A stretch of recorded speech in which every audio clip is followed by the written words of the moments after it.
June 1963, Jefferson County, Colorado. The foothills of the Rocky Mountains, where pine forests meet open meadows and the air smells like wildflowers and freedom. It was summer. School was out. For teenagers across America, summer meant possibility beach trips, drive-in movies, first jobs, first loves. For 16-year-old Peggy Beck, summer meant Girl Scout camp. Peggy lived in Denver with her parents, Harold and Dorothy Beck, and her younger sister, Linda. She was a junior at East High School. Brown hair, brown eyes, a quiet smile. She played clarinet in the school band. She was a member of the Girl Scouts, had been since she was 7 years old. Scouting was more than a hobby for Peggy. It was a passion. She had earned dozens of merit badges. She had attended camp every summer since she was old enough. She had dreams of becoming a counselor one day, of working with younger girls, of spending her summers in the mountains doing what she loved. In June 1963, Peggy signed up for a 2-week session at Camp Street Malo, a Girl Scout facility nestled in the foothills west of Denver, near the town of Allenspark. The camp was remote, beautiful, surrounded by towering ponderosa pines and granite cliffs. Cabins and canvas tents dotted the property. A creek ran through the grounds. At night, you could see every star in the sky. Peggy arrived at Camp Street Malo on Sunday, June 16th. She was assigned to Tent 7 along with 5 other girls. The tent was simple, a canvas roof and walls, wooden platforms for sleeping bags, no electricity, no heat, just the basics. But that was the point.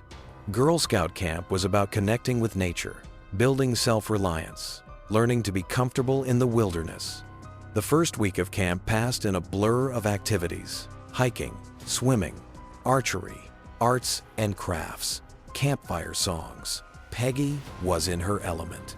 She wrote letters home to her parents describing the mountains, the friends she was making, the counselors who were teaching her new skills. She was happy. Friday, June 21st, the summer solstice, the longest day of the year. The camp held a special evening program, a talent show followed by a bonfire. Girls sang songs, performed skits, told jokes. Laughter echoed through the forest. As the fire died down and the evening grew cool, the campers returned to their tents. Lights out was at 10 p.m. Counselors made their rounds, checking on each tent, ensuring everyone was accounted for. Peggy Beck and her tent mates climbed into their sleeping bags. They whispered and giggled for a while, the way teenage girls do. Eventually, they fell silent. Sleep came. Sometime in the darkness of that night, something terrible happened in Tent 7. Saturday, June 22nd, 1963. Dawn broke over the mountains around 5:30 a.m. The sun filtered through the pine trees, casting long shadows across the campgrounds. Birds called. The morning air was crisp and cold. At 6 a.m., a camp counselor began her rounds, waking campers for breakfast. She approached Tent 7. She called out a cheerful good morning. 5 girls stirred, rubbing their eyes, crawling out of their sleeping bags. But one sleeping bag remained still. The counselor stepped inside the tent. She walked over to Peggy Beck's sleeping bag. She called her name. No response. She reached down to shake her shoulder, and then she screamed. Peggy Beck was dead. She was lying on her back, inside her sleeping bag. Her face was pale. Her lips were blue. There was no sign of breathing, no pulse, no movement. The counselor stumbled backward, shouting for help. Within minutes, the camp director arrived. She ordered the other girls out of the tent immediately. She called for the camp nurse. The nurse examined Peggy's body briefly and confirmed what was already obvious. Peggy was dead. And from the bruising visible on her neck, the nurse suspected foul play. At 6:45 a.m., the Jefferson County Sheriff's Office received a call from Camp Street Malo. A 16-year-old girl had been found dead in her tent. Possible homicide. Deputies were dispatched immediately. By 8 a.m., the campgrounds had been transformed into a crime scene. Yellow tape cordoned off Tent 7. Detectives arrived. Crime scene technicians began photographing and documenting the scene. The 5 other girls who had slept in the tent were separated and questioned. They were in shock. They had heard nothing during the night. They had seen nothing. They had slept through whatever happened. Peggy Beck's body was carefully removed from the tent and transported to the Jefferson County Coroner's Office in Golden, Colorado. An autopsy was scheduled for later that day. The camp was placed on lockdown. No one was allowed to leave. Every camper, every counselor, every staff member was questioned. Had anyone seen anything unusual the night before? Had anyone noticed a stranger on the property? Had anyone heard sounds coming from Tent 7 during the night? No one had seen anything. No one had heard anything. The autopsy was performed by Doctor.com. Thomas Lathrop, Jefferson County's chief medical examiner. What he found confirmed the worst fears of investigators. Peggy Beck had been strangled manually. Someone had placed their hands around her throat and squeezed until she stopped breathing. The hyoid bone in her neck was fractured. There were bruises on her throat consistent with finger pressure. Petechial hemorrhaging in her eyes indicated asphyxiation, but strangulation was not the only violence Peggy had endured. The autopsy revealed that she had been sexually assaulted. There was evidence of trauma. Biological evidence was recovered: semen, saliva, skin cells. The assault had occurred shortly before or during the strangulation. Dr. Lathrop estimated the time of death to be between midnight and 4 a.m. on Saturday, June 22nd. Peggy had been killed while sleeping in a tent surrounded by 5 other girls, none of whom had woken up. The manner of death was ruled a homicide. Cause of death: asphyxiation due to manual strangulation. The findings were devastating. This wasn't an accident. This wasn't a natural death. This was murder. A 16-year-old girl had been sexually assaulted and strangled to death in a Girl Scout camp in a tent full of sleeping children in the middle of the night. The Jefferson County Sheriff's Office launched a massive investigation. This was 1,963. Before DNA, before databases, before computer analysis. Investigations were conducted through interviews, physical evidence, shoe leather, and instinct. Detectives started with the obvious questions. Who had access to the camp? Who knew the layout of the grounds? Who would have known which tent Peggy was sleeping in? Camp Street Mallow was remote but not isolated. The camp employed roughly 20 staff members, counselors, kitchen workers, maintenance personnel, administrative staff. All of them were questioned.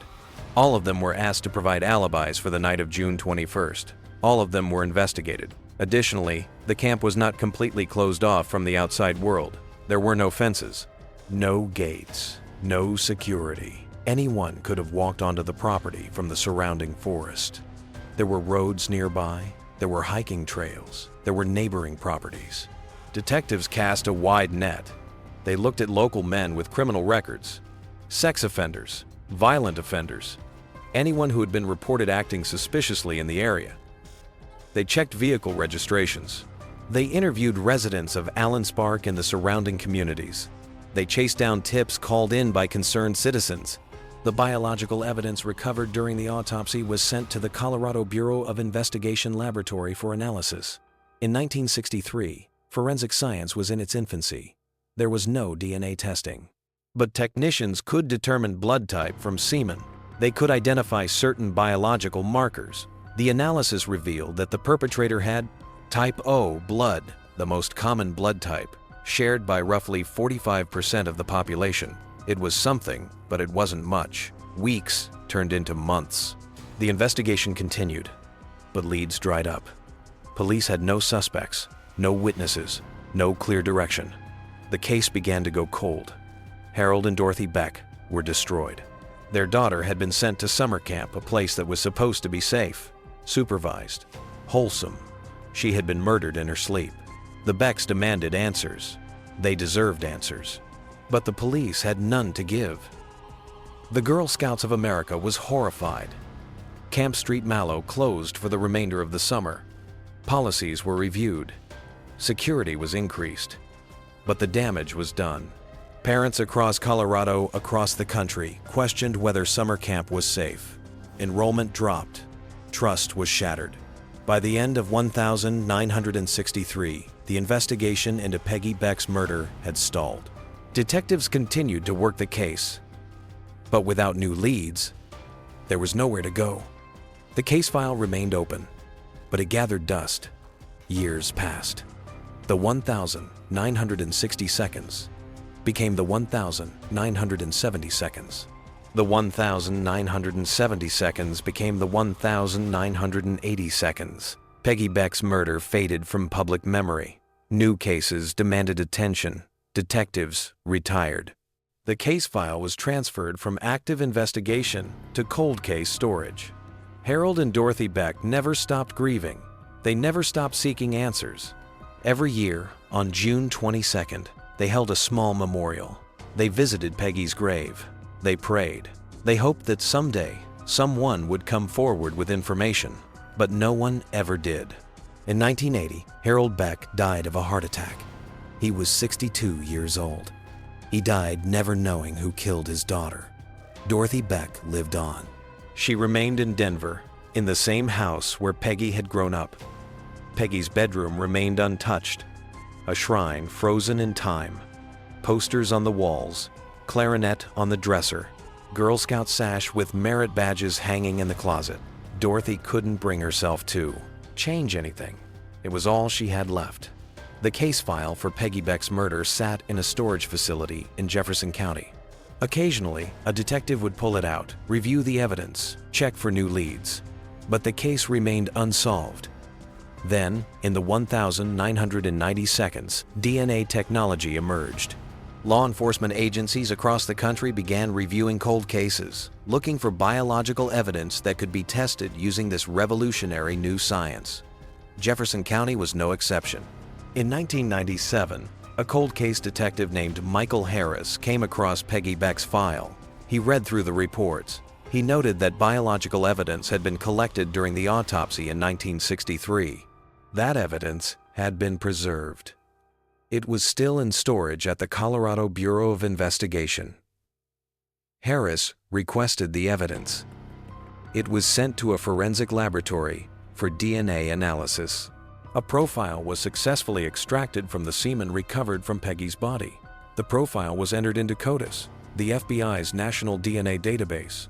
There was no match. The killer's DNA was not in the system, but at least now the evidence existed. If the killer was ever arrested for another crime and his DNA was collected, the system would flag it. There was hope, but years passed. The DNA profile sat in the database waiting. No match came. Dorothy Beck died in 2012. She was 91 years old. She died, never knowing who killed her daughter. The case of Peggy Beck's murder was now 50 years old. Everyone directly connected to the investigation, the original detectives, the witnesses, the camp counselors, were elderly or deceased. The case seemed destined to remain unsolved forever. But in April 2018, something extraordinary happened in California. Police arrested Joseph James DeAngelo, the Golden State Killer, using a technique called genetic genealogy. They had uploaded crime scene DNA to a public genealogy database, identified distant relatives, built family trees, and tracked down the killer. The technique sent shockwaves through the law enforcement community. Cold cases that had seemed impossible to solve suddenly had a path forward. Agencies across the country began reviewing their unsolved cases, looking for biological evidence that could be analyzed using genetic genealogy.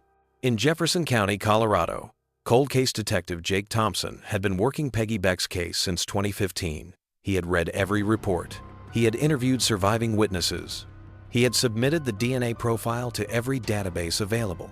Nothing had worked, but genetic genealogy was different. This was a new tool, a new possibility. In late 2018, Thompson contacted Parabon Nanolabs, a Virginia-based company that specialized in genetic genealogy for law enforcement. He explained the case. He provided the DNA evidence. Parabon agreed to take it on. Parabon's team went to work in early 2019. They extracted DNA from the evidence collected in 1963, a remarkable feat, considering the age and condition of the samples. They built a genetic profile. They uploaded it to GE Deadmatch, a public genealogy database. Within days, they had matches. Not the killer directly, but distant relatives. People who shared segments of DNA with the person who had killed Peggy Beck. Third cousins, fourth cousins, fifth cousins. People who shared a common ancestor somewhere in the 1800s. Parabon's genetic genealogists began the painstaking process of building family trees. They traced lineages backward through generations. They identified common ancestors. Then they worked forward, following every branch, tracking every descendant. It was detective work, but conducted through birth records, marriage licenses, census data, obituaries, and DNA. Each match provided a clue. Each clue narrowed the pool of potential suspects. Over the course of several months, the genealogists constructed elaborate family trees involving hundreds of individuals. They eliminated branches that didn't fit. They focused on branches that led to men of the right age who had been living in Colorado in 1963. By summer 2019, they had narrowed the field to a single family line, and within that line, one name stood out: James Raymond Taylor. James Raymond Taylor was born in 1938 Inches, Kansas. He grew up in a working-class family. His father was a laborer. His mother was a homemaker. By all accounts, his childhood was unremarkable. He attended public school. He played baseball. He graduated high school in 1956. After graduation, Taylor drifted. He worked odd jobs. He moved frequently. In the early 1962s, he landed in Colorado, working construction jobs in the Denver area. He was 25 years old in 1963, single, no permanent address, no ties to the community. In June 1963, James Taylor was working on a construction crew building a road near Allen Spark, Colorado. The job site was less than 5 miles from Camp Street Mallow. Detectives believe this is what happened. On the night of June 21st, 1963, Taylor was in the area. Maybe he had been drinking. Maybe he was restless. Maybe he was out walking the mountain roads. He came across Camp Street Mallow. He saw the tents. He heard the sounds of teenage girls laughing and talking. He waited until the camp went quiet. Then he entered the grounds. He moved through the darkness, past the counselor cabins, past the main lodge. He approached Tent 7. He slipped inside. 5 girls were sleeping. He selected one, Peggy Beck. He assaulted her.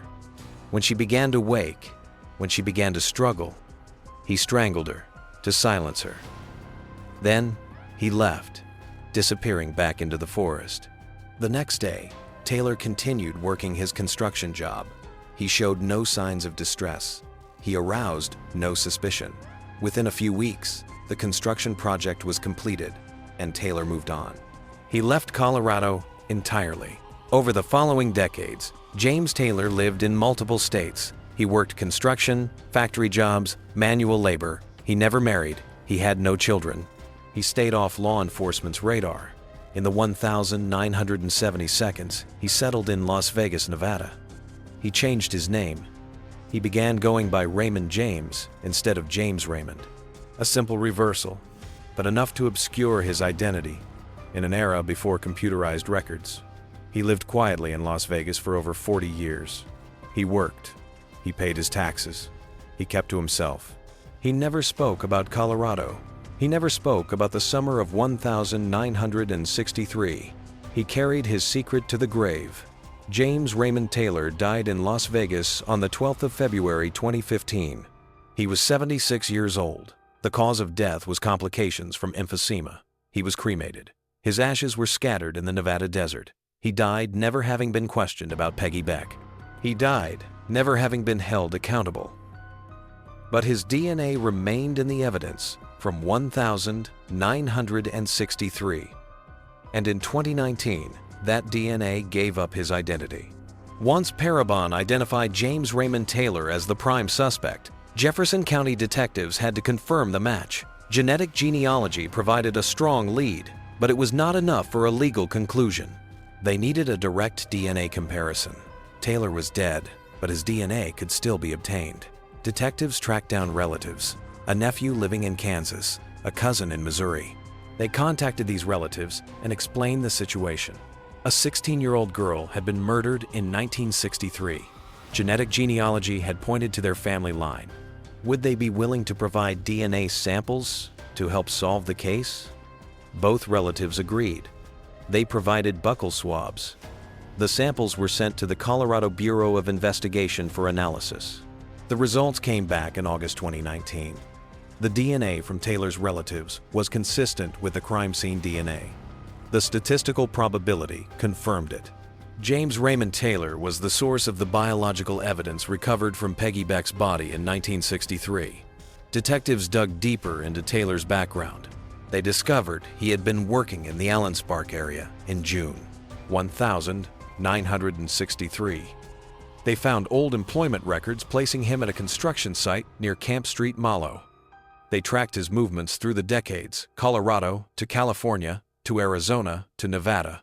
They confirmed he had changed his name in the 1970 seconds. They confirmed he had died in 2015. Everything fit. James Raymond Taylor was the killer. September 19, 2019. The Jefferson County Sheriff's Office scheduled a press conference for 2 p.m. Media outlets were notified. Reporters speculated about the announcement. Was it related to a current case? A major arrest? No one expected what was about to be revealed. At 2 p.m., Sheriff Jeff Schrader stepped to the podium. Behind him stood Detective Jake Thompson and representatives from Parabon Nanolabs. The room was packed with reporters, cameras, and members of the public.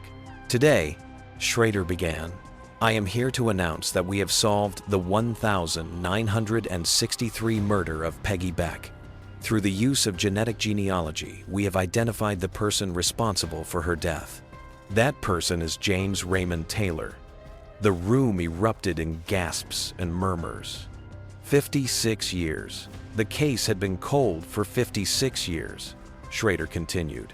Peggy Beck was 16 years old when she was brutally murdered at Camp Street, Malo in June 1963.